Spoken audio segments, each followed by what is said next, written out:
Yorgos Lanthimos'un yönettiği ve 2009 senesinde vizyona giren Köpek Dişi, orijinal ismiyle Kinodontas yahut İngilizce sevenler için Doktor ismindeki dispotik bir sinema filmi. Her tarafa çekilebilecek lakin temel mefhumları olan felsefi bir film. Birçok kimsenin hayatımın filmi dediği Köpek Dişi veya onların ağzıyla Doktor filminin yorumuna geçmeden evvel filmin artı 18 diye tabir edilen yaş grubuna, hatta daha üstüne münasip olduğunu söylemek lazım.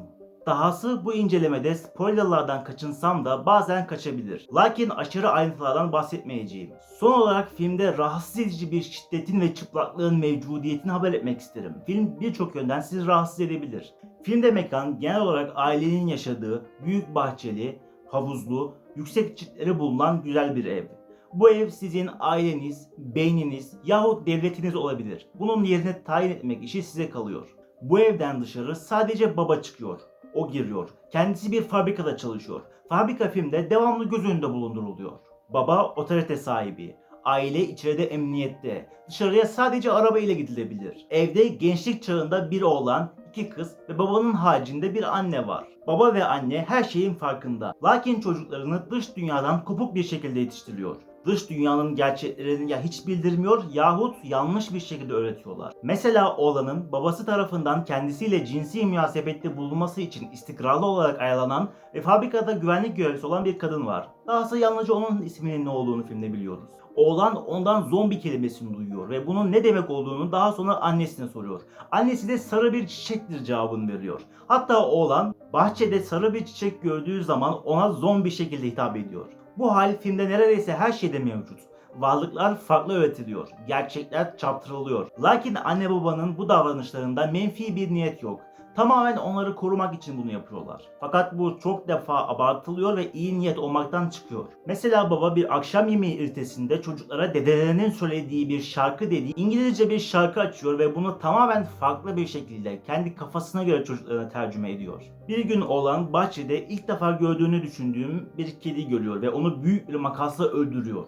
Bunun üzerine baba kendisine harap bir halet çevirerek çocukların bahçe çitlerinin arkasında yaşadığına inandırdıkları kardeşlerine bahçede görülen varlığa benzer bir yaratığın saldırdığını ve onu durduramadığını anlatıyor.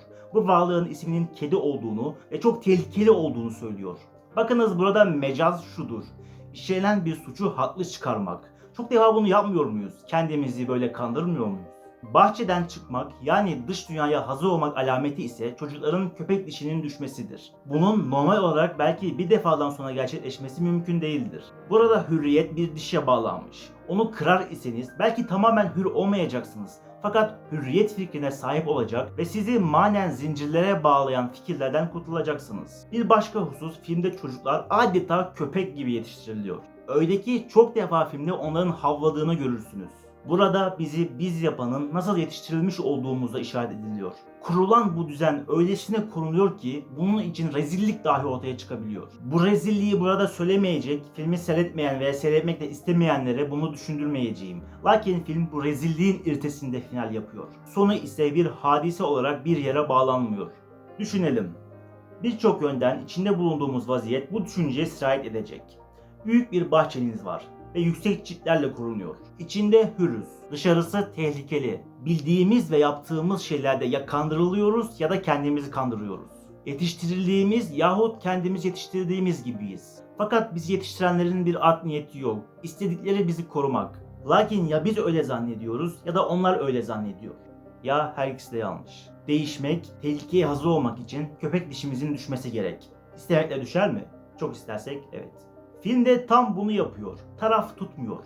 Ne mizahı, ne şiddeti, ne şefkati, ne bahçe çitlerini yargılıyor. Düşünmek işini size bırakıyor. Kendisi sadece ayna tutuyor. Köpek Dişi filmini herkese tavsiye edemiyorum. Şahsiyeti tam oturmamış kimseler için çok sarsıcı olabileceği gibi kendinizi tanımıyorsanız yahut belli bir tecrübeye sahip değilseniz ağır ve yetnesak, dahası sıkıcı bir film haline dönüşebilir. Lakin benim için Köpek Dişi izlenilebilecek, hatta belki belli bir yaştan sonra izlenilmesi lazım gelen filmlerden biri. Eğer hikayesi, senaryosu, felsefe üzerine kurulmuş filmleri seviyorsanız Köpek Dişi filmini de seveceksinizdir. Köpek Dişi filmine puanım 10 üzerinden 6.8. Peki siz ne düşünüyorsunuz? Filmi seyrettiniz mi veya izlemeyi düşünüyor musunuz? Lütfen fikirlerinizi aşağıdaki yorumlar kısmında benimle paylaşmaktan çekinmeyin. Aşağıdaki yorumlar kısmında film hakkında konuşmaya devam edelim. Eğer bu video hoşunuza gittiyse videoyu beğenip belki paylaşmayı düşünebilirsiniz. Eğer kanalıma abone değilseniz film, dizi, kitap incelemeleri, lisaniyat, edebiyat ve bazen güncel konularda hazırladığım videolar içeren YouTube kanalıma abone olabilirsiniz.